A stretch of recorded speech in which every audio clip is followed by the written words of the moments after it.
lot of brothers and sisters fight. It's hard for parents to tell sometimes whether it's play or whether it's real fighting, whether it's healthy or whether it's unhealthy. And so one question I always like to ask brothers and sisters who fight is, are you enjoying this or not?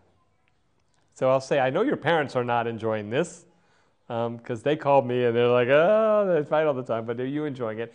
And sometimes the children will say, yeah, we love it. We're just playing.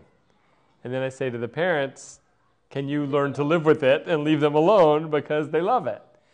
Or sometimes one of them will say, yeah, I like it. And the other one's like, I don't like it. And then that's a problem that we have to figure out. And that's a time to intervene. If one of them is really enjoying it and one of them is really miserable, then we step in.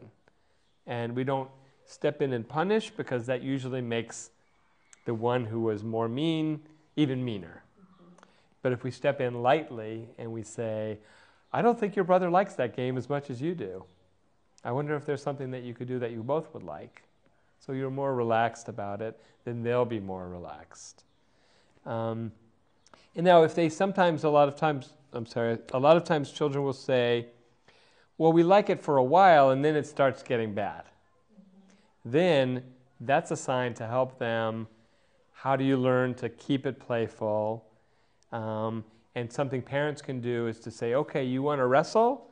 I'm going to set a timer, like a rounds, like in a boxing match. Okay, 10 seconds. Okay, go. Okay, stop. Go to your separate corners. Okay, now fight again. Because sometimes kids start to roughhouse, which is a great way to play, but then it gets out of hand. It gets too much. So if you stop and start, then they can keep playing without it getting out of hand. The other thing is that there's some research that children who fight when they're little are actually more likely to be close when they're adults, brothers and sisters. Good news. Yeah, good news. That children who are prevented from fighting is like, well, you know, you're never allowed to fight. That those brothers and sisters end up not very close when they're adults. So it's kind of interesting.